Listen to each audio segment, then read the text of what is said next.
राजनीति में वंशवाद की पुरानी परंपरा रही है। देश की राजनीति में अपना वर्चस्व रखने वाले कुछ दमदार राजनीतिज्ञों के खानदान का नाम उनके चिराग रोशन कर रहे हैं। राजनेताओं ने राजनीतिक वैतरणी पार करने के लिए परिवारवाद को मजबूत सहारा माना है। राजनीति में परिवारवाद के मुद्दे को लेकर भले ही सभी राजनीतिक दल हमेशा से एक दूसरे पर आरोप लगाते रहे हों, लेकिन वास्तविकता ये है कि इससे कोई भी दल अछूता नहीं है। बिहार में भी इस लोकसभा चुनाव में ऐसी कई तस्वीरें देखने को मिल रही हैं। विभिन्न पार्टियों के कई दिग्गजों के रिश्तेदार अपने परिवार की राजनीतिक विरासत को आगे ले जाने के साथ ही सियासी जमीन पर अपना खुद का आसमां बनाने के लिए चुनावी समर में उतरेंगे।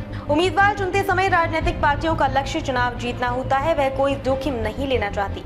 राजनेता की जनता में पैठ यदि अच्छी है तो उसके पारिवारिक सदस्यों को टिकट मिल जाता है। अधिकांश राजनेता राजनीति से विदा लेने के पहले अपने पुत्र या पुत्री को विधायक या सांसद के रूप में देखना चाहते हैं। एक राजनीतिक के परिवार के सदस्यों के राजनीति में सफल होने की संभावनाएं अधिक होती हैं। शायद इसी वजह से राजनीति परिवारवाद से मुक्त नहीं हो पा रही है। ये आम मान्यता रही है कि डॉक्टर का बेटा डॉक्टर और इंजीनियर का बेटा इंजीनियर। आजादी के बाद राजनीति में भी इस मान्यता को स्थापित करने का पूरा प्रयास हुआ कि राजनेता का बेटा भी राजनेता ही हो।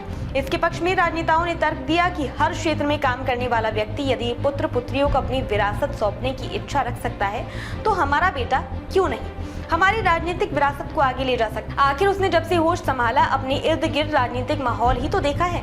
राजनीति में कई दिग्गज जनता के बीच सियासत के हस्ताक्षर के रूप में जाने जाते हैं। दिग्गजों की वर्तमान पीढ़ियां पारिवारिक विरासत को सहेजते हुए राजनीति के मैदान में है। इस बार के बिहार लोकसभा चुनाव में भी विभिन्न पार्टियों के कई दिग्गजों ने अपनी राजनीतिक विरासत अपने परिवार के ही सदस्यों को सौंपी है। राजनीति में वंशवाद और परिवारवाद के विरोध का अब कोई मायने नहीं रहा।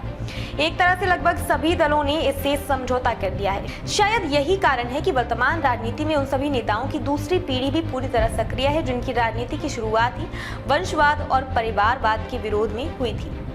इस बार के लोकसभा चुनाव में भी विभिन्न पार्टियों के कई दिग्गजों के रिश्तेदार अपने परिवार की राजनीतिक विरासत को आगे ले जाने के लिए चुनावी समर में उतरेंगे। इसमें से कई राजनेताओं ने अपनी राजनीतिक पहचान बना ली है, पर कुछ ऐसे भी हैं जो सियासी जमीन अपना खुद का आसमां बनाने की कोशिश में है। राष्ट्रीय जनता दल यूनाइटेड, भारतीय जनता पार्टी, कांग्रेस, लोक जनशक्ति पार्टी समेत कई छोटी बड़ी पार्टियों के कई राजनेता अपनी राजनीतिक विरासत को आगे ले जाने के लिए तैयार है।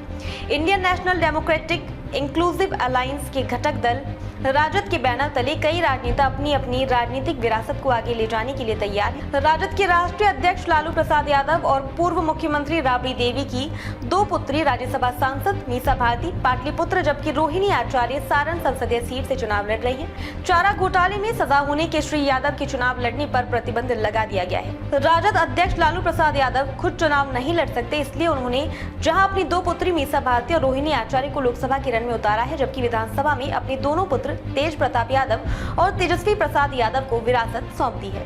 राजद अध्यक्ष श्री यादव से जब एक बार उनके पुत्रों के बारे में पूछा गया था तो उन्होंने कहा था, मेरा बेटा नेता नहीं बनेगा तो क्या भैंस चराएगा।